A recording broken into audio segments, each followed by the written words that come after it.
On va donc parler de retour de la censure préventive, d'augmentation des procédures bâillons et des actions judiciaires contre les journalistes, de l'ingérence de responsables politiques dans la liberté éditoriale, de déclarations hostiles de ceux-ci mettant directement en cause les lignes rédactionnelles et le travail journalistique.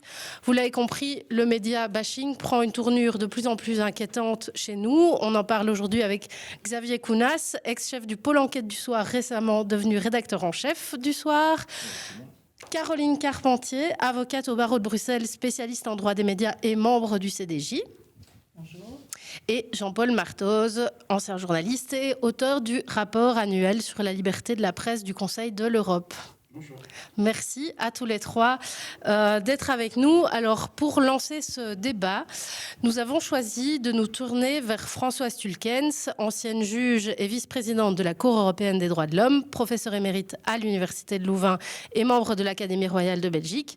François Reckmans et Pierre Lambert, qui sont tous les deux membres du conseil de direction, sont partis à sa rencontre pour lui demander comment faire face au média bashing. Alors, d'emblée, elle insiste sur l'article 12 de la Convention européenne des droits de l'homme qui évoque la liberté d'opinion et d'expression. Elle parle ensuite, et ça concerne directement les journalistes, de la liberté de recevoir et de communiquer des informations ou des idées sans ingérence des autorités publiques. L'article 10, j'ai mis 12, pardon. Ce sera pour un autre débat de la JP. Cet article est donc fondamental pour la démocratie et les droits de l'homme. Mais bon, comme elle explique tout ça mieux que moi, je lui cède la parole. Pour moi, vraiment, c'est un article fondamental parce que, d'abord, il est lié à la liberté d'opinion et de conscience. Et donc, c'est un continuum. La liberté d'opinion, la liberté de conscience, c'est l'article précédent. Eh bien, c'est quand même un point fondamental dans une démocratie, de pouvoir manifester ses opinions. Et ces opinions s'extériorisent bien, dans l'expression, quelle que soit l'expression. Mais au cœur de la liberté d'expression, c'est cette idée qui est quand même au cœur de la démocratie, c'est qu'il faut permettre à chacun d'exprimer un avis, d'exprimer une pensée, d'exprimer une opinion sans ingérence des autorités, parce que c'est ça, au fond, le cœur d'une société démocratique, où on doit accepter la différence, on doit accepter la pluralité. Je crois que c'est Ricoeur qui dit cette phrase magnifique, « est démocratique une société qui se reconnaît divisée ». Et donc c'est pour ça que l'article 10, pour moi, est un article vraiment fondamental, qui touche au fondement même de notre démocratie. Alors je sais bien que dire qu'il y a des hiérarchies dans les droits fondamentaux, c'est discutable, mais tout en acceptant que tous les droits de la Convention sont d'égale importance, c'est plus fondamental dans la mesure où ça fonde véritablement le respect des droits humains. C'est pour ça que je continue à penser que c'est vraiment l'article le plus essentiel.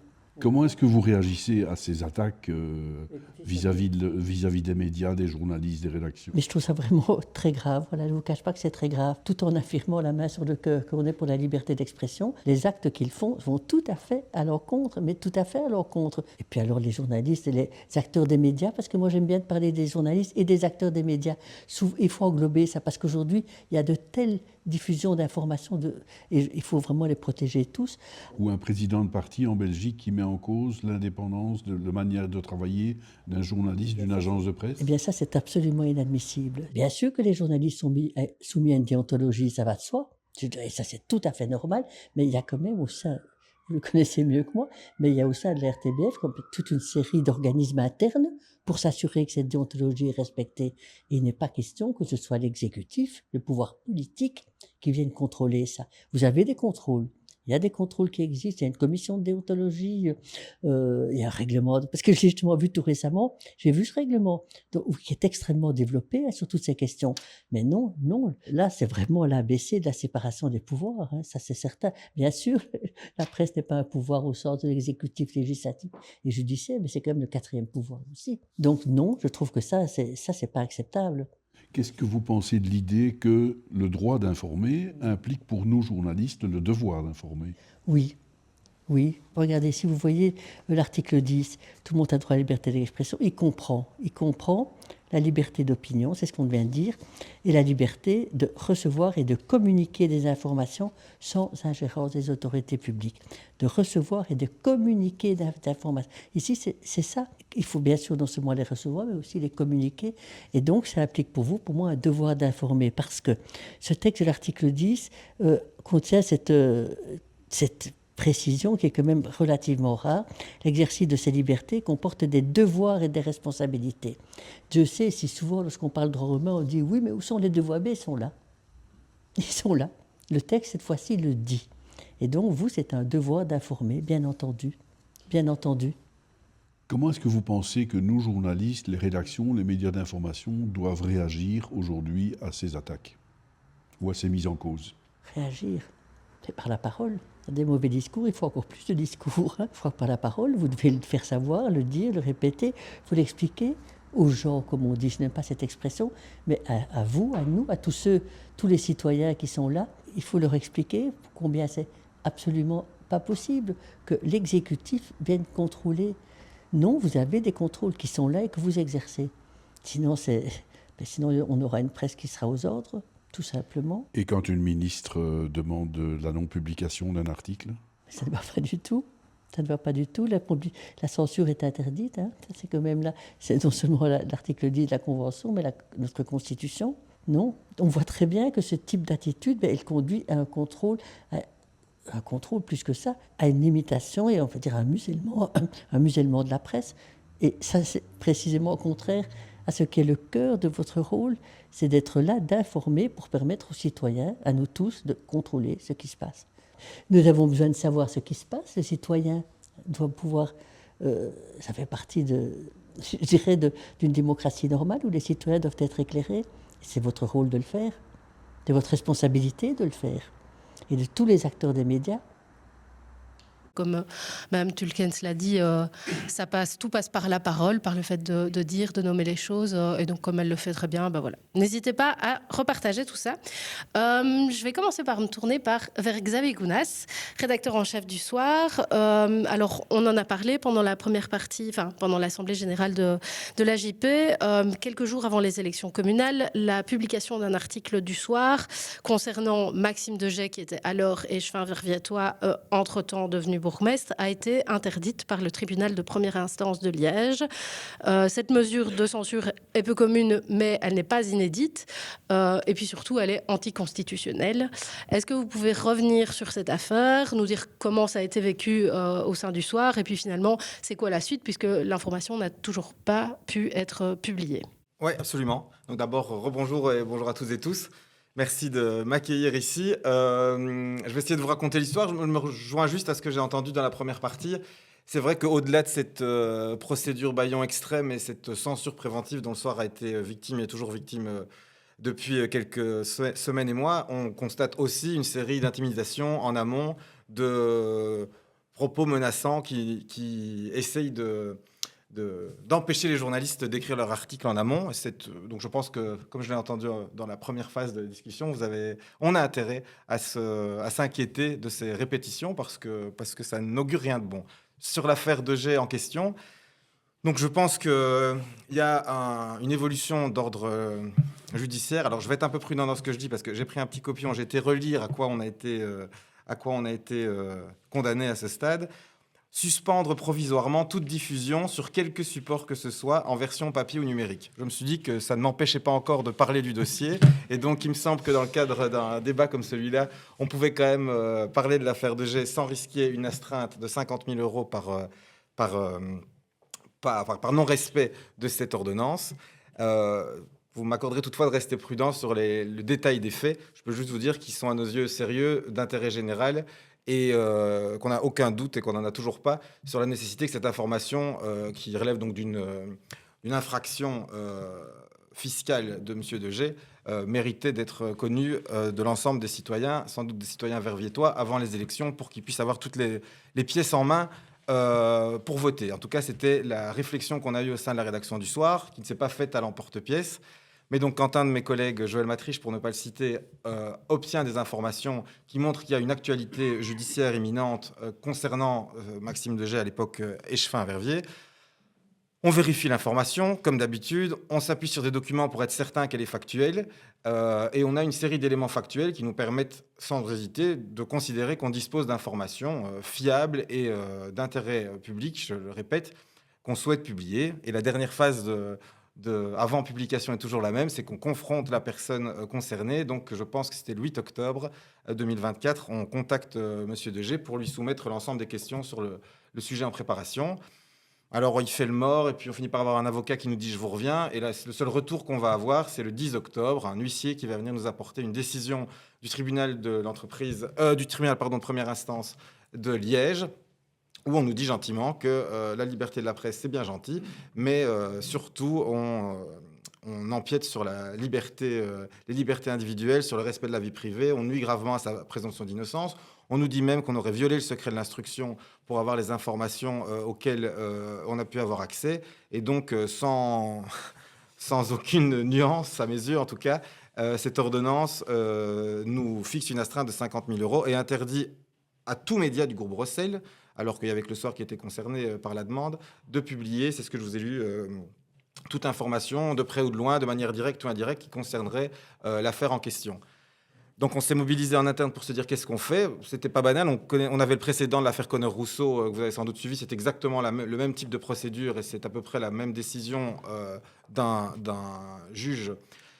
Ce que je dois vous rappeler, ce qui me semble important dans la procédure judiciaire, c'est donc que c'est un président d'un tribunal qui, ça s'appelle une requête unilatérale en extrême urgence, mais qui en moins de 24 heures reçoit donc de l'avocat de M. Degé une demande, qui décide dans la journée de nous imposer ce qui s'assimile, me semble-t-il, à une censure préventive, et que Le Soir n'est donc à aucun moment confronté, contacté, on ignore tout, mais on n'a même pas l'occasion d'expliquer ce qu'on a envie de publier et quelles sont les informations en notre possession. La seule chose sur laquelle le juge se base pour rendre cette ordonnance, c'est la version remise par Maxime Degé, qui, dans les documents que j'ai pu lire, me semble largement biaisée par rapport aux faits dont nous, on dispose. On n'a donc pas du tout été entendu. Arrive cette ordonnance, il se fait que les élections ont lieu le 13 octobre, mais je le rappelle, il y a eu une vraie discussion en interne en se demandant est-ce qu'on doit publier cette information avant les élections ou après les élections. On a réfléchi à cette question et il nous semblait, parce qu'on se rendait bien compte évidemment que les informations à notre possession n'étaient pas forcément à l'avantage de M. Degé, candidat bourgmestre à Verviers, mais il nous a semblé notre devoir journalistique de les donner avant parce qu'on n'aurait pas su regarder nos lecteurs dans les yeux en disant on a eu des informations avant les élections pour protéger, en tout cas ce qui aurait pu s'assimiler à une protection d'un candidat. Il n'y avait aucune raison d'attendre. Comme on avait nos éléments, nos informations et qu'elles étaient recoupées et bétonnées, il nous a semblé qu'on devait avancer. Il y a eu cette ordonnance. Et puis, on a médiatisé le samedi avant les élections, parce qu'on n'avait pas le droit de parler du dossier, mais rien ne nous empêchait de parler de l'existence de cette procédure Bayon. On a quand même essayé de sensibiliser nos confrères de différents médias pour donner écho à cette décision de censure préventive.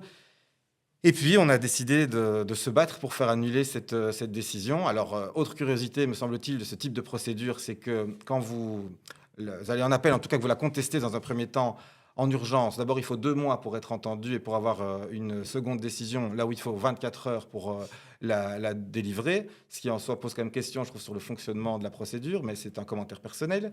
Et donc, je pense, juste avant Noël, le 23 décembre de mémoire, le même juge du tribunal de première instance, donc c'est la même personne qui écoute nos arguments et qui reprend exactement la même décision, en disant donc que notre article serait toujours extrêmement dommageable pour le Maxime Degé en question. Et on perd, donc comme les médias dans l'affaire Conner-Rousseau avaient perdu, vu qu'on repasse derrière la même personne, ce qui peut paraître un peu particulier, mais ça nous ouvre la porte à un vrai appel devant la Cour d'appel de Liège, ce qu'on a évidemment mis en place et lancé, ce qui est en cours aujourd'hui. Sauf qu'il faut un temps non négligeable pour que cette procédure avance, et donc on nous promet, je pense, une clôture des débats pour le mois de mai, et on espère, parce que dans l'affaire Conner-Rousseau, c'est la Cour d'appel qui avait consacré la liberté d'expression et qui avait reconnu que les premières ordonnances étaient totalement démesurées.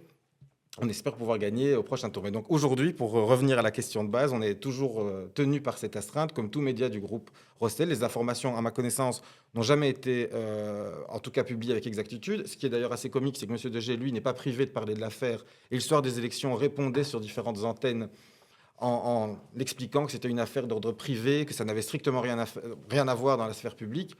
Je vous laisserai juge d'apprécier ça le jour où les informations sortiront, mais je maintiens qu'il nous semble que les infos en notre possession permettent enfin en tout cas, relève totalement de l'intérêt. À partir du moment où monsieur Degey est élu, je pense qu'on a envie de savoir, on a envie de... Enfin, oui, même ce qu'il fait dans sa sphère privée ou dans ses activités professionnelles, quand il y a une infraction en jeu, me semble-t-il, c'est notre devoir de pouvoir la détailler et l'expliquer. Donc on est toujours coincé à ce stade, on espère que ça pourra se décoincer. Mais alors, pour finir sur une dernière anomalie, donc dans l'affaire en question, je ne vais pas trop rentrer dans les détails, mais pour que vous sachiez, il est très probable que prochainement une chambre du Conseil se réunisse pour décider si M. Degey doit être renvoyé devant un tribunal correctionnel ou pas pour les faits qui lui sont reprochés.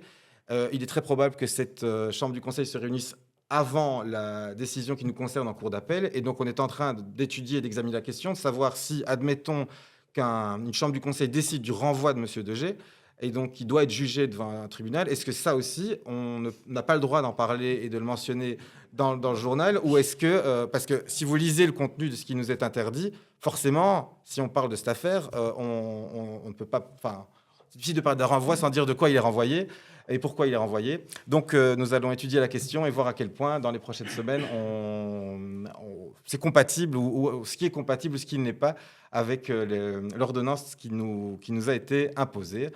Voilà, si ça ne tenait qu'à moi, et si on avait une collecte pour payer les 50 000 euros, je foncerais sans aucun problème. Mais il y a d'autres personnes et il y a évidemment des enjeux financiers qui me dépassent, mais donc je comprends.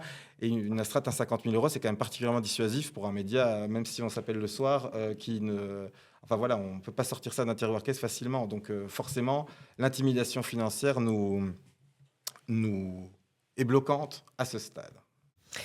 Merci. Je me permets d'épingler un élément de votre réponse parce que c'est quelque chose qui nous est souvent renvoyé à nous, les journalistes. Les journalistes ne sont pas soumis au secret de l'instruction. C'est quelque chose qui nous est quand même assez souvent dit. Donc, en fait, non. Et c'est une folie. Le président du tribunal de première instance de Liège écrit noir sur blanc que notre journaliste aurait violé le secret de l'instruction ou s'en serait rendu complice, ce qui me semble être relativement martien, mais c'est écrit dans les deux ordonnances qu'on a pu recevoir et encore plus formellement dans la deuxième que dans la première. Donc voilà, évidemment on le conteste, mais aujourd'hui, dans l'état de la situation, voilà ce que dit la justice liégeoise. Alors, pour pouvoir formuler une potentielle réponse à ce genre de cas de figure, l'Association pour l'autorégulation de la déontologie journalistique, donc l'AADJ, a constitué un groupe de travail qui s'appelle Stop Censure, et qui se penche, sacré lapsus, et qui se penche donc sur un mécanisme de réponse rapide. Le principe est assez simple. Si un journal est empêché de publier une information, comme dans le cas de l'affaire Degey, un autre média ou plusieurs autres médias prendraient le relais. Alors ça sert un double objectif, à la fois la liberté d'informer, mais aussi la liberté d'être informé. Est-ce que ça vous semble applicable, vu les logiques concurrentielles qui peuvent exister entre différents médias? Donc est-ce que Le Soir serait d'accord de partager une information à publier par exemple par La Libre, comme ici avec Maxime Degey? Oui, donc alors pour moi, donc les logiques concurrentielles, c'est bien qu'elles existent, mais dans les cas de force majeure, il me semble qu'on n'en a pas grand-chose à secouer. Donc évidemment, il me semble que le combat commun qu'on doit mener pour préserver ce droit constitutionnel qu'est notre liberté d'expression doit primer. Donc j'ai aucun doute sur le fait que la piste qui se développe est une bonne chose. Je pense que si on doit le partager, on ne doit pas le partager juste avec La Libre. Il faut avoir une entente entre tous médias pour que tous les médias francophones belges s'associent et prennent le relais. Donc sur le fond, j'ai entendu le parallèle avec Forbidden Stories, ce consortium français dont Le Soir est membre d'ailleurs et avec lequel on a beaucoup travaillé. Je trouve évidemment super percutant, c'est-à-dire de dire vous avez voulu faire taire un média, tous les autres médias s'associent pour vous raconter l'histoire. Je trouve ça très fort. Il reste quand même quelques questions d'ordre très déontologique et pratique, c'est-à-dire que il faut quand même veiller à ce que les autres médias puissent, à mon avis, avoir accès au dossier de base, être certain que les recoupements aient été faits, je crois que ça implique de pouvoir partager les pièces et de pouvoir vérifier l'information pour les autres médias. Donc il y a une forme de transparence la plus totale sur le dossier, en sachant qu'il y a quand même derrière la protection des sources. Donc il y a une série d'éléments pratiques qui me semblent devoir être questionnés, parce que je ne sais pas si tous les médias ont le même niveau de respect de la déontologie. Peut-être qu'un média peut aussi avoir fait une erreur, mais à commencer par nous, dans son traitement. ce serait bizarre que tous les autres médias reprennent tel quel le texte sans pouvoir, en commettant eux-mêmes une erreur qu'ils n'auraient pas l'occasion de vérifier. Donc je pense qu'il faut régler une série de modalités qui ne sont pas forcément simples et qu'il faudra que tout le monde s'entende, parce que pour moi la force c'est que s'il n'y a que 2 médias qui le font, c'est un peu light. Mais je ne vois pas pourquoi on n'y arriverait pas. Donc j'espère que... Je sais qu'il y a un groupe de travail, que c'était Christophe, mon prédécesseur, qui était dedans, mais j'espère pouvoir y participer et qu'on aura un jour un premier exemple très concret à présenter. En tout cas, c'est un travail qui est en cours et qui est loin d'être terminé. Pour poursuivre sur les actions judiciaires récentes qui sont menées à l'encontre des journalistes, il y a un élément qui saute aux yeux quand on les met tout ensemble, c'est le fait que les dossiers judiciaires sont aussi des dossiers politiques. Et d'ailleurs, on observe un pic de plaintes au CDJ à chaque année d'élections locales, donc communales et provinciales. Et donc, on peut en conclure qu'il y a une volonté de faire taire les journalistes dans ces moments-là. Est-ce que vous... au soir, vous ressentez cette pression-là? Si je dois être totalement honnête, j'ai pas l'impression que les pressions sont ciblées, enfin, ou viennent uniquement du monde politique. Bon, forcément, j'ai cité les 2 exemples. Il y a l'affaire Conner-Rousseau et pour nous l'affaire de G, donc qui sont 2 exemples clairement politiques, même si Conner-Rousseau, ça n'a pas de lien direct, me semble-t-il, avec les communales. Il se fait qu'on voit quand même une série de dossiers. On a parlé de l'huissier Leroy à la RTBF, contre la RTBF. On a parlé d'un enquêteur et de la police du Qatargate, avec évidemment le soutien d'un ministre de la Justice contre Sudinfo.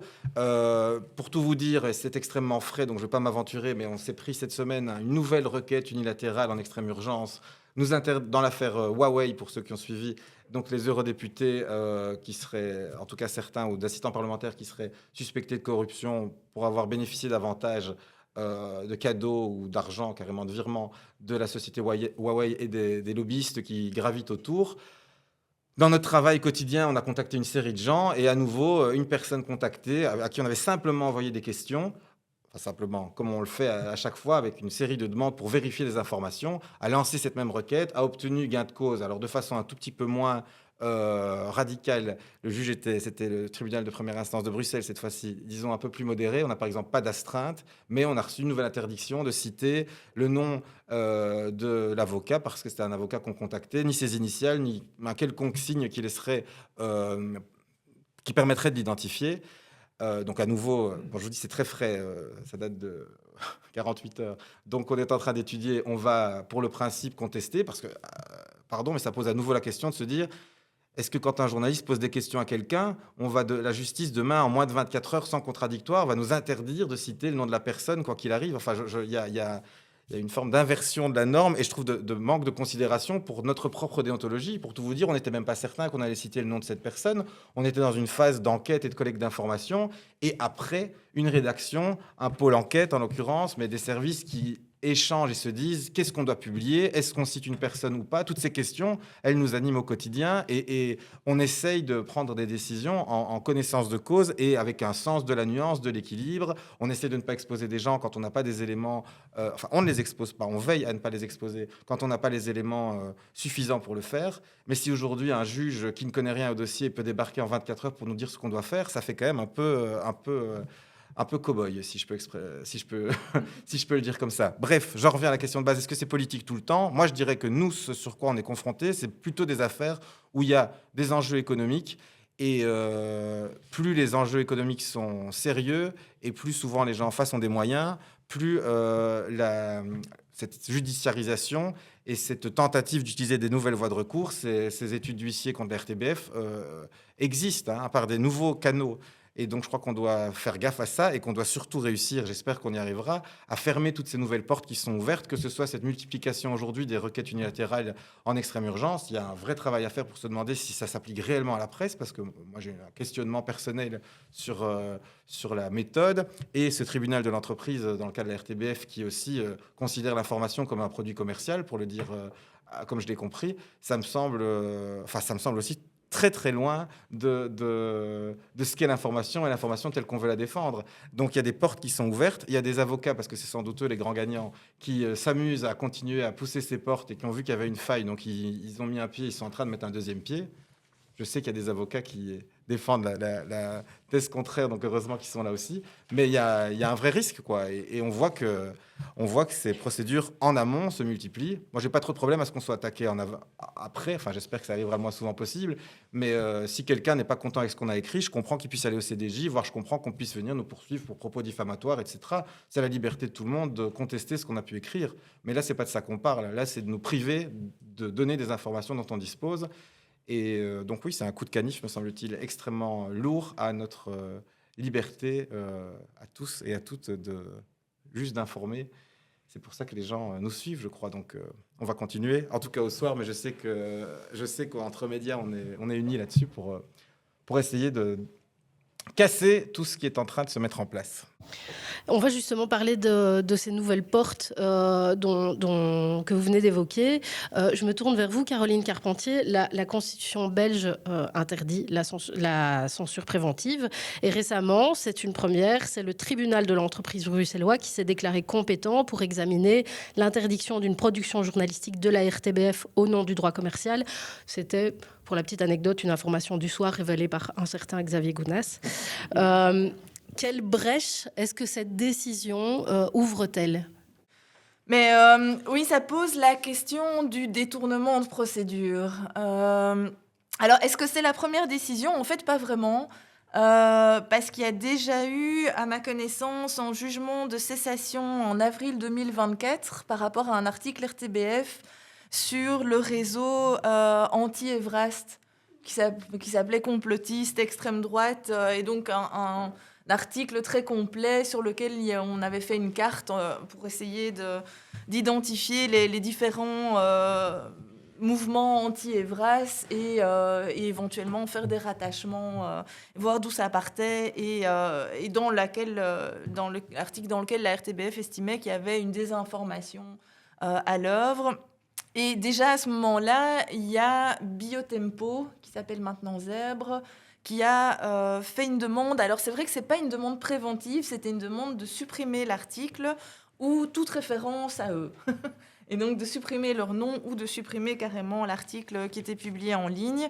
Et donc en fait déjà en avril 2024, cette brèche était ouverte parce que le président du tribunal de l'entreprise de Bruxelles a considéré que une disposition qui en fait concerne les pratiques déloyales entre entreprises s'applique aux médias parce que le média est une entreprise. Et donc on a dit, la RTBF, vous ne contestez pas que vous êtes une entreprise, et donc on doit pouvoir vous appliquer ces dispositions dont le but est en fait d'empêcher des pratiques déloyales entre entreprises ou vis-à-vis du consommateur.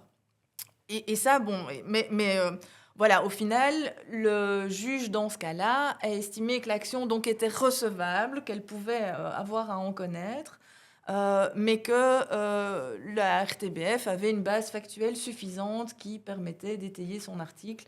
Et donc, la demande a été jugée non fondée.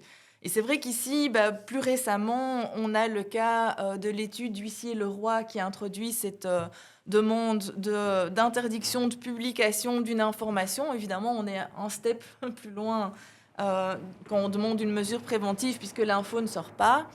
Et ça pose vraiment question parce que, de nouveau, sur requête unilatérale, ici, c'est le président du tribunal de l'entreprise qui décide sans rien connaître, Xavier le soulignait ici, sans rien connaître, sans avoir vu l'émission, qu'il est en tout cas apte à décider si il peut l'interdire ou pas. Et de nouveau, dans ce cas-là, le tribunal a dit l'action est recevable, mais vous faites un procès d'intention à la RTBF et on n'a pas apporté suffisamment d'éléments qui permettent d'accréditer un dénigrement. Et donc en fait, cette brèche dont vous parlez, c'est toute cette question de dispositions qui au départ sont adoptées, qui sont tirées du droit européen pour protéger la saine concurrence des entreprises entre elles et pour protéger les consommateurs, et puis qui se retournent contre des médias. Et c'est pour ça que c'est peut-être un peu fort de parler de détournement de procédure, parce que c'est vrai que quand on lit cette disposition du Code de droit économique, on se dit, effectivement, le président du tribunal peut statuer sur une demande, sur un risque de pratique déloyale, et donc si elle est imminente, ça a été ajouté en mai 2014. Mais il me semble que ce qu'on oublie, c'est effectivement la Constitution, qui a quand même une certaine importance dans la hiérarchie des normes. Alors, il y a une discussion très technique, je ne vais pas vous faire un cours de droit, mais sur est-ce que le droit européen prime le droit belge dans ce cas-là ou pas. Mais surtout, en fait, quand on retourne dans le texte de la directive, cette disposition-là qui a été mise en œuvre dans le Code de droit économique, elle dit le juge peut, dans certains cas, empêcher une atteinte imminente, un risque imminent de pratique déloyale, après avoir fait la balance de tous les intérêts en jeu, en ce compris l'intérêt général. Et donc ça, j'ai l'impression que ça a été un peu perdu de vue.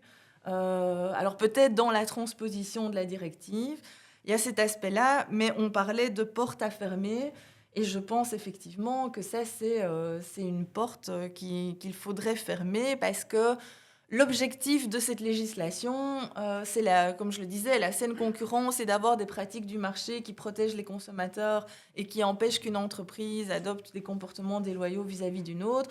C'est pas d'empêcher une information de sortir. Oui, parce que c'est aussi considéré qu'une entreprise de médias est une entreprise comme une autre, et alors qu'on ne vend rien, alors si on vend des journaux, mais l'information est un bien public, ça n'est pas un bien comme un autre. Non, tout à fait, ça n'est pas un bien comme un autre. Bon, dans l'affaire Biotempo, il se fait qu'eux éditaient un magazine, donc on aura encore pu discuter, parce qu'on est quelque part d'éditeur à éditeur, mais ce n'était pas du tout le rapport de concurrence qui était activé ici par la RTBF. Et donc, oui, je pense que c'est urgent et important de fermer cette porte, de rappeler l'article 25 qui est très clair, la presse est libre, la censure ne pourra jamais être établie. Et il me semble que dans toutes les affaires dont on a parlé, Conor Rousseau, les ordonnances qui ont été prononcées au départ et les 2 ordonnances du président du tribunal de première instance de Liège, en fait, la Cour européenne des droits de l'homme avait mis le holà très clairement en 2011. Et donc, on a cet arrêt RTBF contre Belgique, 29 mars 2011, qui est limpide et qui dit, en l'état actuel du droit belge, et il n'a pas changé depuis, on n'a pas un cadre légal suffisamment clair. La censure n'est pas définie. Qu'est-ce qu'on entend par censure ? Et on n'a pas un cadre légal ni jurisprudentiel suffisamment accessible, prévisible et clair pour permettre aux médias de savoir à quoi ils s'engagent quand ils publient une info. Et donc, depuis cet arrêt de 2011, en principe, toutes les demandes d'ingérence préventive dans la liberté d'expression et de recevoir des informations devraient être rejetées. Et on voit qu'il y a malgré tout cette tentation, que ce soit par la porte du Code de droit économique et donc via les présidents des tribunaux de l'entreprise, ou que ce soit par le secret de l'information ou de l'instruction, comme on l'a vu dans l'affaire Conor Rousseau et dans l'affaire de Jay. Mais là aussi, en fait, quand on retourne aux dispositions, l'article en question du Code pénal, il est très clair. On parle... D'abord, il y a la question, est-ce que ça s'applique ou pas aux journalistes ? A priori pas. Ça s'applique aux acteurs du monde judiciaire. Quand on va de nouveau dans l'article, c'est un usage d'informations qui est obtenu en consultant un dossier ou en obtenant copie du dossier, qui aurait pour but et pour effet d'entraver le déroulement de l'information ou de l'instruction. En quoi est-ce qu'un média va avoir comme objectif, on en revient à l'intention. Si l'intention est de diffuser des informations d'intérêt public, on n'est pas dans le but d'entraver l'information ou l'instruction. Et je trouvais ça très intéressant que la Cour d'appel de Gand remette enfin l'église au milieu du village en mars 2024 en disant, en fait, on n'a pas de preuve que le journaliste a violé lui-même ou s'est rendu complice d'une violation du secret de l'instruction ou de l'information. Mais quand bien même, c'est vraiment important, je trouve, la Cour d'appel de Gand dit, mais alors il est poursuivi après, et on ne peut pas, les ordonnances qui ont été prononcées précédemment, la Cour d'appel de Gand dit expressément, c'est de la censure préventive. Et donc, admettons que ça s'applique aux journalistes, qu'ils aient violé cette obligation, ce qui est quand même un article du Code pénal, eh bien, on ne peut exercer que des mesures a posteriori et pas des mesures préventives.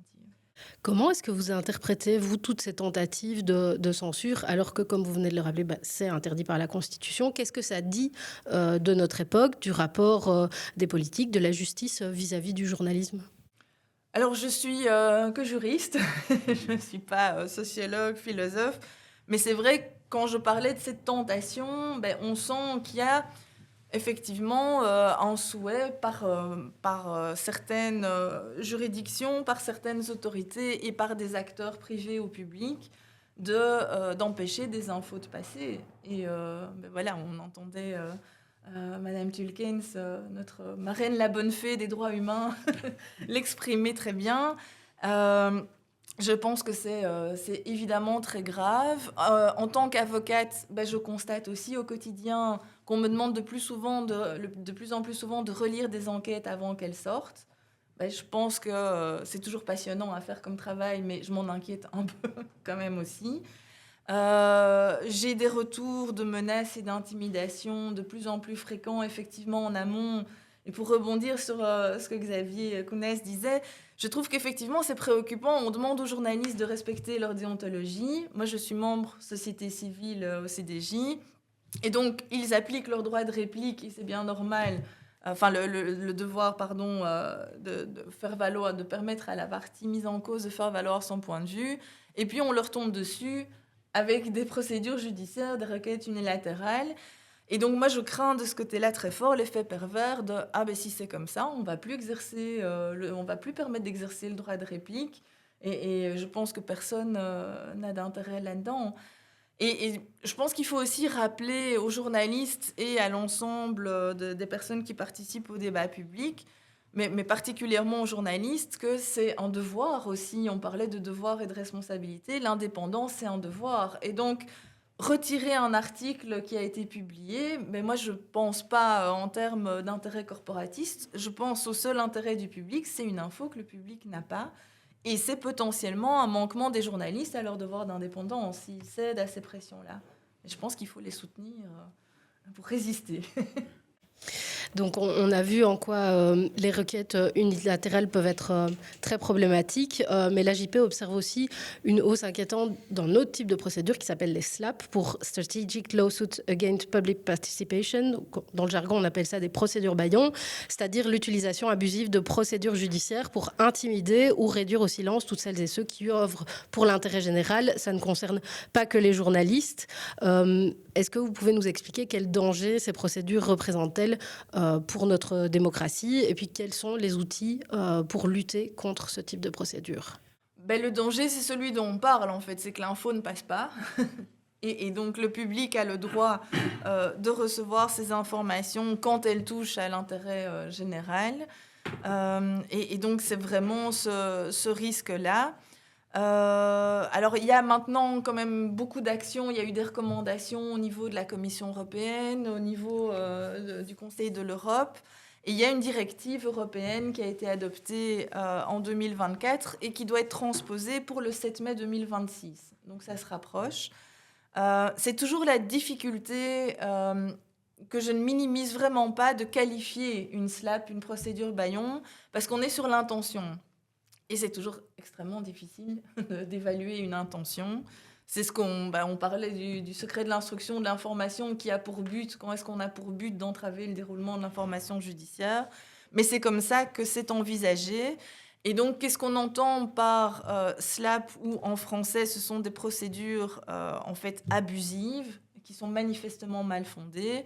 C'est quand le but, en fait, n'est pas de vouloir protéger un droit, faire valoir un droit par le biais d'une procédure judiciaire, mais entraver le débat public, le restreindre, l'empêcher, le pénaliser. C'est évidemment, comme je le disais, super difficile à évaluer, et donc on a des critères qui viennent de ces recommandations et qui sont repris dans la directive, parce qu'il faut évidemment trouver un équilibre entre le fait de ne pas permettre et de terminer le plus rapidement possible, de bloquer le plus rapidement possible ces procédures abusives, mais il y a aussi le droit à l'accès à la justice. Et donc, on ne peut pas non plus, dès qu'il y a une demande d'une entreprise privée ou d'un acteur public qui aurait déjà été condamné pour procédure abusive, on ne peut pas tout de suite refermer le dossier en disant « circuler, il n'y a rien à voir ». Les juges ne l'admettront pas, et je pense que ça n'est pas une bonne solution. Et donc, on fixe toute une série d'indices, d'indicateurs qui permettent de déterminer quand on est ou pas dans une procédure bâillon. il y a évidemment le déséquilibre entre les parties. Et donc, une très grosse entreprise contre un journaliste indépendant, des demandes complètement déraisonnables ou excessives. On parlait d'astreinte de 50 000 € contre un média. À mon avis, ça n'a aucun sens, c'est excessif. Sauf erreur, je pense qu'ils ont demandé 150 000 dans la requête. Oui. Voilà, enfin, ils ont eu 50 000 €. Donc ça, c'est un indice, évidemment. Quand on réclame des montants hors de toute proportion par rapport aux dommages qu'on pourrait subir, quand on agit préventivement, au lieu d'agir a posteriori en responsabilité, quand on multiplie les procédures, il y a des journalistes qui ont dû se défendre devant le CDJ 3 fois, 4 fois, 6 fois.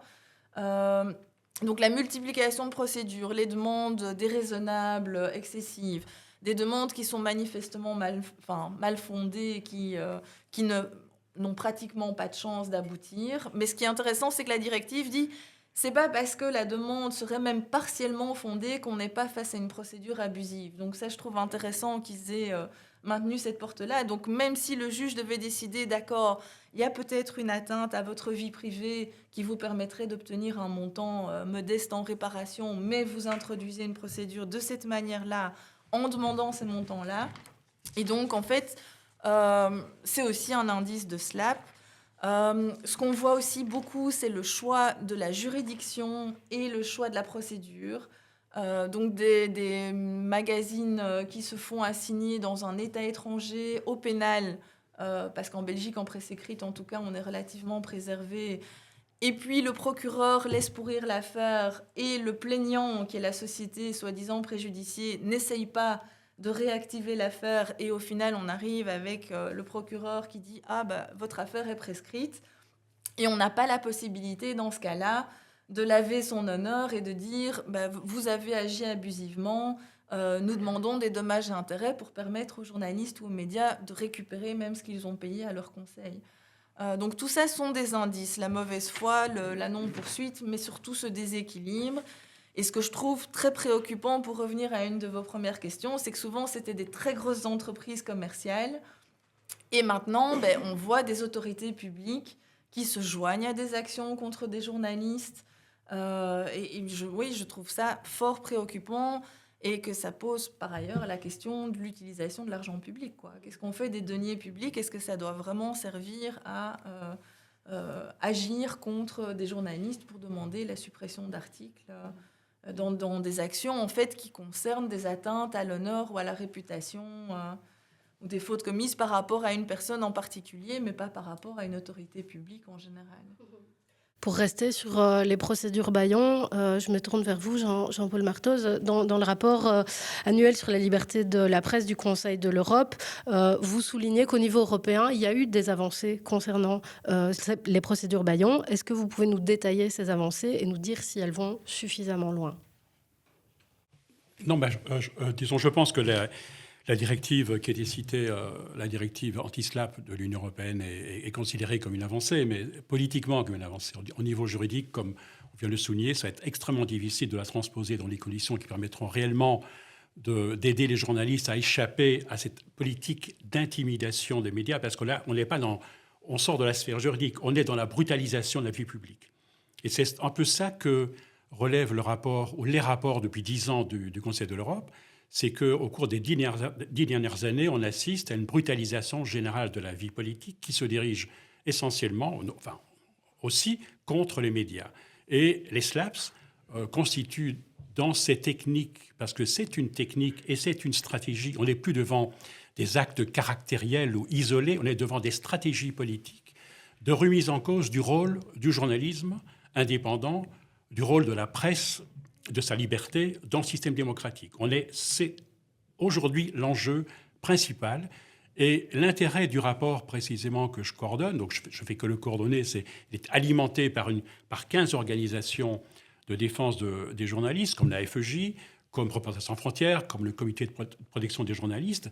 Et ces gens qui travaillent constamment dans la défense de notre métier relèvent réellement cette brutalisation. Alors, je vais un petit peu résumer, faire quelques constats. Au-delà de l'aspect évoqué des SLAPP, l'un des symboles de la brutalisation du journalisme aujourd'hui, c'est la correspondance de guerre. Aujourd'hui, en Ukraine comme à Gaza, des journalistes sont ciblés.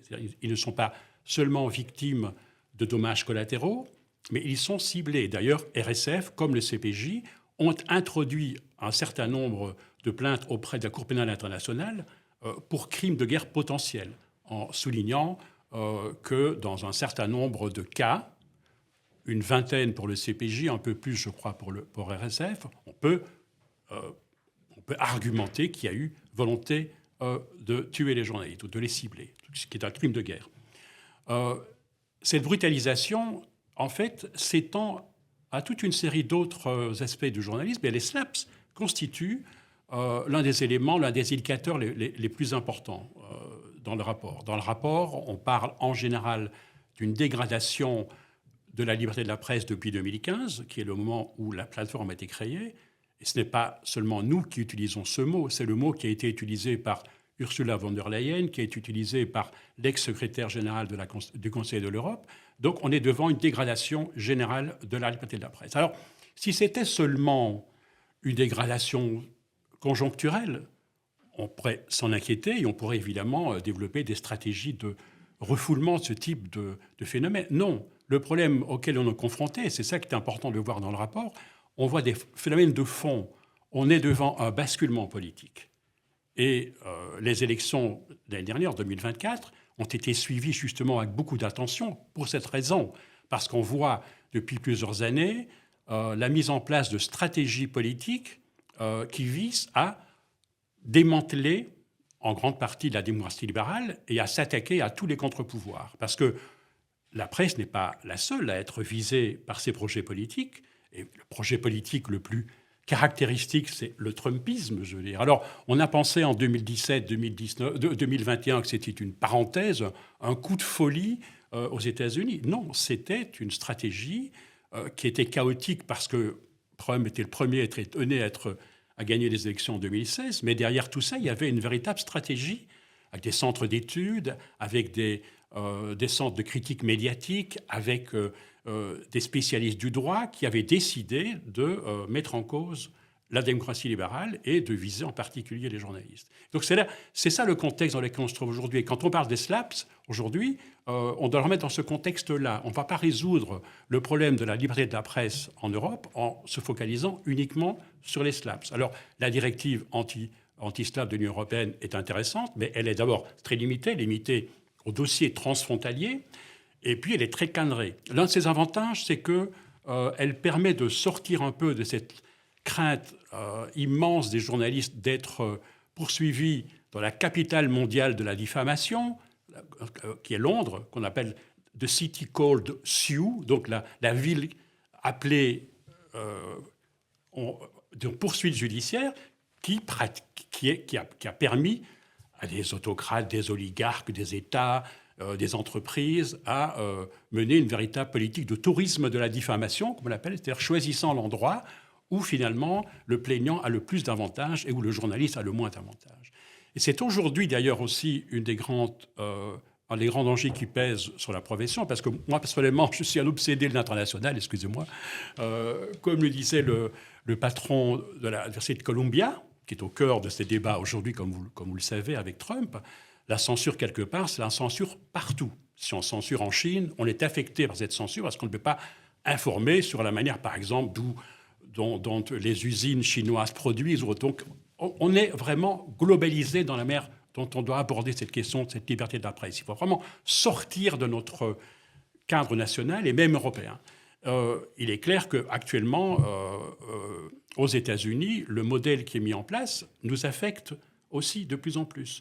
Et je pense que le rapport que j'ai coordonné, ce qui est intéressant, c'est de voir aussi que non seulement aux États-Unis, le Parti républicain, ou plutôt l'entourage du Trumpisme, ce qu'il faut bien parler du Trumpisme, a coordonné une campagne extrêmement brutale contre les journalistes à tous les niveaux. Mais on a aussi en Europe des exemples, déjà depuis un certain temps, d'hommes politiques qui ont appliqué systématiquement une politique d'affaiblissement de la liberté de la presse. Pour le cas de Viktor Orban, dont on a toléré très longtemps la présence au sein du Parti populaire européen, qui par la suite est devenu un des partis à soutenir d'ailleurs la directive anti-SLAPP ou la législation européenne sur la liberté des médias, mais ce parti a pendant trop longtemps attendu avant de mettre en garde Viktor Orban. Mais Viktor Orban, depuis 2010, a mis en place une politique systématique de capture de l'univers médiatique. Tout d'abord, une politique de média bashing, donc discréditer les journalistes. C'est un peu la phrase de Donald Trump. Mais pourquoi, Monsieur le Président, vous critiquez les journalistes? Il répond, c'est très simple. Parce que lorsque vous direz des choses négatives contre moi, personne ne vous croira. Donc il y a une volonté de discréditer les journalistes, une volonté de discréditer les journalistes aussi pour accroître ce qui est un aspect dont on parle peu peut-être, mais qui est important, le taux de méfiance à l'égard de la presse au sein de l'opinion, qui s'est accru très fortement ces dernières années et dont on doit réellement se préoccuper, parce que c'est un élément évidemment central dans la politique de décrédibilisation, de discrédit menée par un certain nombre de partis, populistes en général, à l'égard de la presse. Il y a des politiques de démantèlement du système médiatique dans son indépendance, dans sa protection contre les ingérences. Viktor Orban a pris en main les organes de régulation de l'audiovisuel, les peuplant de tous ses partisans, s'est attaqué et a conquis l'espace audiovisuel public, a favorisé le rachat d'un certain nombre de médias critiques par des copains du monde des affaires. Donc il y a vraiment à changer la législation, et donc on est vraiment dans des stratégies politiques. Et c'est ça qui inquiète aujourd'hui réellement au niveau européen. D'un côté, il y a des stratégies, ce n'est plus un média bashing caractériel, si je veux dire, d'hommes politiques qui s'énervent, qui a toujours existé. Non, c'est une stratégie politique qui s'inscrit dans une stratégie beaucoup plus large.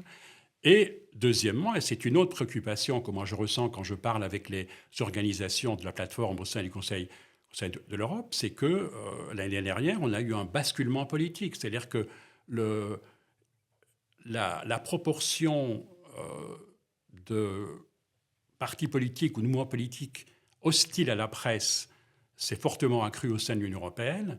Et on n'est pas sûr aujourd'hui que ce qui a été adopté par la Commission von der Leyen 1 sera poursuivi avec autant de fermeté par la Commission européenne 2. Les liens entre, par exemple, Mme von der Leyen et Giorgia Meloni, par exemple, suscitent une certaine crainte au sein des milieux de la presse, qui savent très bien qu'au sein du Parlement européen, par exemple, ou du Conseil de l'Europe, essentiellement les partis qui ont systématiquement appuyé la liberté, c'est le groupe libéral, le groupe démocrate-chrétien PPE, le groupe des Verts, le groupe socialiste. Ce sont eux qui formaient le backbone, comment on dit vraiment, ce qui est le crucial réellement dans notre coalition pro-démocratique. Aujourd'hui, les mouvements d'extrême droite ou populistes représentent presque un quart. Et il y aura des arbitrages en raison d'enjeux qui vont évidemment, par définition, dépasser l'enjeu de la liberté de la presse, qui sera la guerre en Ukraine, qui sera la confrontation avec les États-Unis. Donc on est dans un moment bien plus fragile aujourd'hui au niveau européen qu'on ne l'était il y a 2 ans. J'aimerais rebondir sur ce que vous avez dit à propos de cette stratégie de discréditation des journalistes en revenant en Belgique. Alors, parmi les responsables politiques qui attaquent la presse, il y en a un qui est particulièrement prolixe, c'est Georges Le Boucher, le président du MR. C'est pas le seul, mais il y met beaucoup d'énergie. Alors, dans un dossier, il y a quelques mois, paru dans Le Soir, votre rédaction avait analysé les tweets et retweets et la stratégie de Georges Louis Boucher qui vise à, et je cite un expert interviewé dans vos colonnes, amalgamer les médias aux forces politiques antagonistes. Alors, en Belgique, il y a beaucoup de journalistes et de médias qui sont visés par Georges Louis Boucher qui ne réagissent pas nécessairement à ces attaques. Alors, à titre d'exemple, on en a parlé pendant l'AG. Récemment, Georges Louis Boucher avait fortement critiqué la RTBF qui avait décidé de différer le discours d'investiture de Donald Trump pour lui appliquer le cordon sanitaire. La SDJ de la RTBF avait réagi, mais pas la direction. Est-ce que vous estimez, Xavier Kounas, que nous, les journalistes, les médias, parfois les directions de médias, on se montre trop timide finalement face à des stratégies de décrédibilisation de la part de responsables politiques. Voilà. C'est une vraie bonne question et je ne suis pas sûr d'avoir un avis totalement tranché parce que je trouve que la réponse. Enfin, je suis convaincu d'une chose, c'est que la réponse que la presse fait pour l'instant n'est pas suffisante. Mais alors, on pourrait avoir envie de réagir sur tout ou de surréagir. Je me demande si c'est pas un peu ce qu'on fait, mais j'ai l'impression que c'est ce qu'ils cherchent. Et donc, il y a des réflexions en interne sur la couverture de. Et on parle ici de Georges-Louis Boucher, mais franchement, ce qui est quand même inquiétant, mais ça rejoint ce que M. Martos a dit, les hommes politiques de gauche maintenant comme de droite trouvent, et en Belgique aussi, s'en prennent comme ça gratuitement à la presse de temps en temps. Donc évidemment qu'on a un bon client ici, mais ce que je veux juste dire, c'est qu'il y en a d'autres. Je crois, enfin, la petite théorie qui grandit dans ma tête, c'est que c'est difficile de faire changer ce qu'ils ont envie de dire et de toucher à leur communication. Elle relève de leur chef. Je pense que nous, on a quand même, en tant que médias, une petite autocritique à faire sur nos pratiques des dernières années et sur nos pratiques actuelles. Je veux dire, j'inclus tout à fait le soir dedans, hein, je parle des médias en général. C'est que j'ai l'impression qu'on a servi de caisse de résonance à tous ces propos. Par l'interview du matin, on cherche la petite phrase et cette petite phrase se retrouve sur tous les sites de médias dans les 2 heures. C'est ce qu'ils cherchent, mais c'est ce qu'on leur a donné. Donc j'ai vraiment le sentiment qu'on a participé à donner une audience et une audience maximale. Alors ok, les réseaux sociaux, on les contrôle pas, mais nos sites respectifs, on les contrôle. Et on joue toujours ce jeu de résonance fois 1000, de propos simplistes, trop évidents.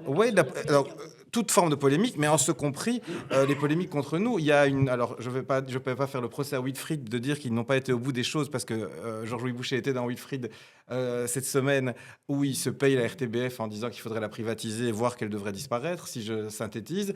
C'est un entretien de long cours, mais on s'est dit qu'est-ce qu'on fait ? Est-ce qu'on prend cette petite phrase de Boucher qui pourrait circuler partout, on veut privatiser la RTBF, voire la RTBF ne sert à rien, ou est-ce qu'on se dit juste on passe notre tour parce que c'est ce qu'ils cherchent. C'est ce qu'ils cherchent. Et donc, pour en revenir à la petite musique qui est dans ma tête, mais qui n'est pas, je serais ravi d'en parler des heures parce qu'elle est à construire, je pense qu'à un moment, nous, médias, devons reprendre un tout petit peu la main sur nos contenus et se dire qu'on est là pour parler de ce que les hommes et les femmes politiques font et un peu moins de ce qu'ils disent. En tout cas, d'autant moins de ce qu'ils disent quand c'est rasé gratis et aller chercher de la visibilité, ce sont des discours volontairement clivants parce qu'on sait que ça marche, mais j'ai l'impression qu'on met une pièce dans la machine de ce clivage absolu et qu'on doit revenir à nos... Merci. Et qu'on doit revenir à nos fondamentaux à nous et à ce qui nous distingue, c'est-à-dire de ne pas rentrer dans ce jeu-là. Alors, je ne dis pas qu'à la fin, les médias vont gagner. Je pense que peut-être qu'on pèse moins aujourd'hui que ce qu'on pesait avant, mais je ne suis pas certain que tous les jours, notre réaction soit la bonne. Disons que je ne suis pas certain qu'il faille surréagir sur tout, mais qu'il faille reprendre la main sur ce que nous, on a envie de faire, sur notre forme de journalisme, sur nos traitements. Et si certaines personnes utilisent des réseaux ou des canaux différents pour faire du bruit, eh ben, on laisse le bruit passer, mais on leur donne moins de visibilité. Je pense, et là aussi, il y aurait peut-être une réflexion à avoir plus structurelle que média par média, mais on a une marge de progression certaine. Merci. Exercice intéressant d'autocritique. Effectivement, un autre personnage politique dont les médias parlent beaucoup, c'est Donald Trump. Et en fait, on observe vraiment avec sidération en ce moment ce qui se passe aux États-Unis. Par exemple, la décision de la Maison-Blanche de sélectionner les journalistes qui vont avoir le droit de suivre le président. On n'en est pas du tout là chez nous, mais il y a quand même des signes inquiétants. On en a parlé durant tout ce débat. Est-ce que, Jean-Paul Martos, par quoi ça commence en fait la dégradation de la liberté de la presse ? Est-ce que ça commence par ce type d'ingérence ? Comment est-ce que ça se dessine ? Est-ce qu'il y a des signes qui sont là déjà chez nous, dont on ne mesure peut-être pas la dangerosité ?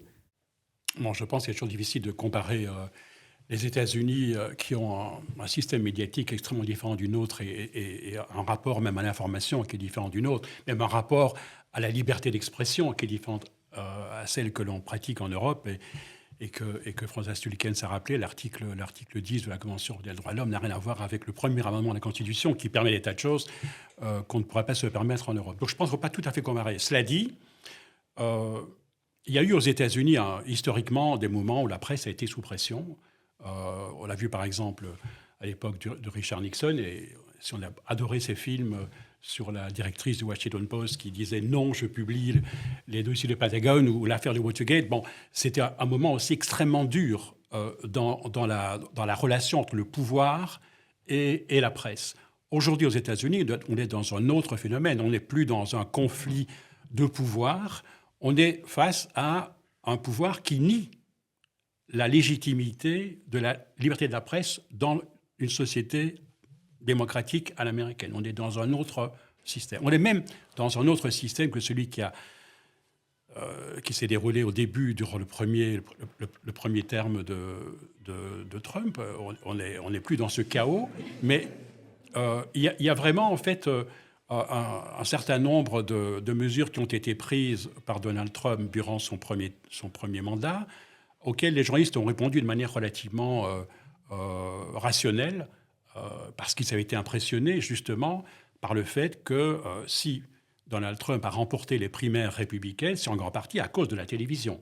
D'ailleurs, le patron de CBS News l'a avoué. Il a dit, Les Moonves, il a dit, on a fourni des dizaines, des centaines de millions de dollars de publicité gratuite à Trump parce qu'il faisait l'audience. En fait, c'était lui, on réagissait, on savait. Il a dit, écoute, c'était très mauvais pour l'Amérique, mais bon Dieu de bon sang, c'était bon pour nous. Il a avoué qu'il y a eu une logique commerciale, journalistique, pour donner cette parole à Donald Trump. Ensuite, la presse s'est réveillée et le directeur du Washington Post a eu la bonne riposte, je crois, au départ. Martin Baron. Il faut lire, si vous êtes intéressé par les rapports de force entre pouvoir politique et journalistes, il faut lire ses mémoires, paru l'année dernière. C'est fabuleux. C'est vraiment dans le détail des rapports avec le pouvoir présidentiel. Et il disait, nous, on est évidemment hostile au projet politique antidémocratique de Trump, mais notre boulot, nous, enfin, on n'est pas en guerre, on n'a pas mené une guerre, on doit faire notre boulot. Et en fait, durant 4 ans, le Washington Post a fait son boulot et a réussi à tenir tête à Donald Trump. Aujourd'hui, on est dans une autre dimension. C'est une agression systémique de la part de l'administration. Alors oui, il faut, dès le départ, enfin, moi j'ai rencontré des dizaines de journalistes américains à une certaine époque, à l'époque de Trump notamment, et Martin Baron disait très clairement « not one inch ». On ne cède pas un pouce à une agression. Donc, oui, on ne va pas répondre constamment aux provocations, aux déclarations incendiaires, tout ça. Non, mais on ne peut pas ne pas répondre à ce que ça signifie, qui est une volonté d'intimidation et d'ingérence. Donc, il faut distinguer la couverture journalistique des paroles d'un homme politique qui agresse la presse de ce que ça signifie derrière. Il faut séparer les deux, je pense. On peut ne pas, en effet, traiter tous les jours des déclarations excessives, abusives, agressives, insultantes de quelqu'un. On ne peut pas ne pas parler de ce que ça signifie. Or, je pense que la presse en Belgique, alors là, je fais peut-être une critique, mais qui est aussi en partie une autocritique, on ne parle pas suffisamment de liberté de la presse dans nos médias. Et je crois que c'est un vrai phénomène qui est assez général dans tous les pays que je regarde au Conseil de l'Europe. Il y a quelque part une réticence au sein des médias, au sein des journalistes, de parler de ce qui est au cœur même de leur existence, de leur légitimité. On va parler des médias uniquement lorsqu'il y aura une procédure. Mais l'évolution lourde, le fait que des tas de journalistes qui me le racontent en privé, qui ne le disent pas en public, se font agresser, même au niveau local, je veux dire des journalistes au niveau local, on n'en parle jamais.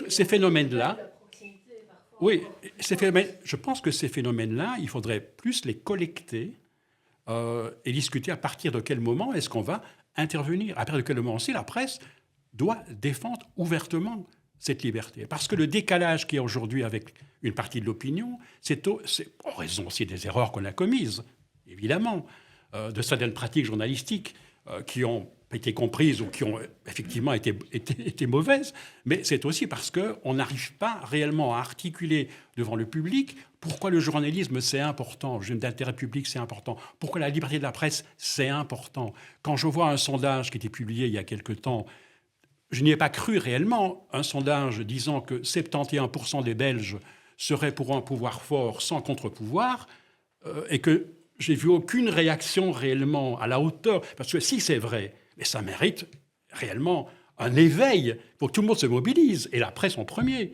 Mais non, ça a été couvert comme un chiffre arithmétique dans un sondage qu'on peut contester. Parce que moi, personnellement, je n'arrive pas à y croire, à ce sondage, à ce chiffre-là, que 71% des Belges sont pour un pouvoir fort, sans contre-pouvoir, si je me souviens bien.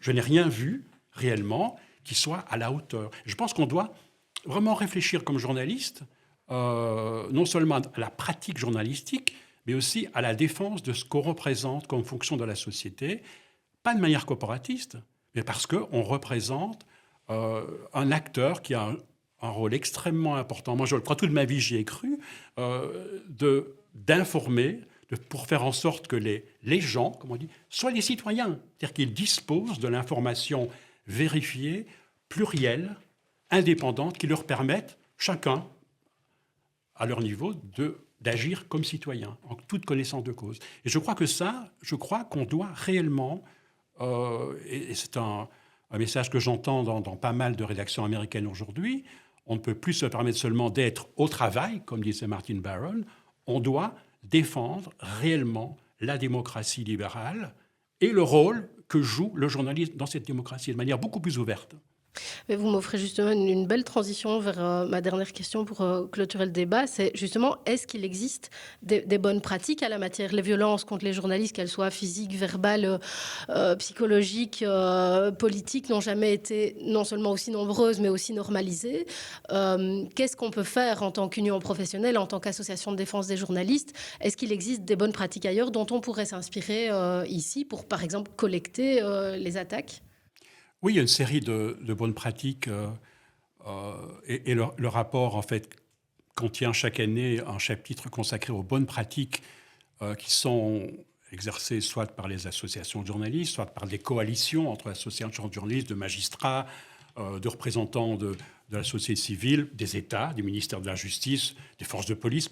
Je prends le cas, par exemple, de la protection des journalistes en cas d'agression violente ou d'harcèlement sur les réseaux sociaux qui peuvent conduire à un risque physique ou autre pour les journalistes. Bien, par exemple, aux Pays-Bas, il y a une association, Pers Veilig, qui a été mise sur pied avec les associations de journalistes, de rédacteurs en chef, le ministère de la Justice, les forces de sécurité, qui font en sorte que les journalistes ont un endroit où aller au cas où il y a un risque. Et je crois que ça marche assez bien. Le bilan n'est pas parfait parce que c'est une structure assez petite, mais c'est vrai qu'il y a une accélération de la procédure. Il y a aussi une accélération de la riposte, même policière, au cas où un journaliste est menacé. Et même, on a eu du mal pendant le rapport parce que les associations de journalistes n'ont pas grand sympathie pour Giorgia Meloni, qui a poursuivi un certain nombre de nos collègues. Mais en Italie, par exemple, le travail qui est fait par la police dans sa lutte contre la mafia inclut la protection des journalistes qui sont menacés par la mafia. Or, il y a près de 200 journalistes en Italie qui ont été menacés par la mafia. Il y en a une vingtaine qui sont protégés tous les jours, 24 heures sur 24. Et donc, il y a une procédure, un système qui est mis en place en Italie qui est absolument un modèle. Mais il y a aussi toute une série d'autres initiatives qui ont été prises. Je ne sais pas si je suis d'accord avec celle qui a été prise par le Luxembourg. Elle nous avantage, nous journalistes. Mais au Luxembourg, aujourd'hui, s'il y a une attaque dans une manifestation, par exemple, contre des personnes, si ce sont des journalistes, la sanction sera plus grave, sera plus sévère. Alors, je ne sais pas s'il faut devenir un petit peu, avoir un privilège d'eux, mais ça montre que dans certains pays, on estime qu'il faut mieux protéger les journalistes parce que c'est une fonction qui doit être protégée comme étant au cœur de la défense de la démocratie. Donc je pense qu'il y a une série d'actions qui ont été prises. Je dirais que pour les associations de journalistes, moi je pense que réfléchir à la manière de collecter de manière beaucoup plus précise, plus exhaustive, toutes les pressions auxquelles sont soumis nos confrères et nos consoeurs, dans des rédactions qui parfois sont peut-être moins visibles que les grandes rédactions à Bruxelles, je pense que ce serait important de collecter davantage ce genre de choses pour mieux sentir ce qui est en train de se passer et pour, à certains moments, intervenir pour dire qu'il y a des comportements qui sont absolument inacceptables dans une démocratie. Merci beaucoup. Merci à tous les trois.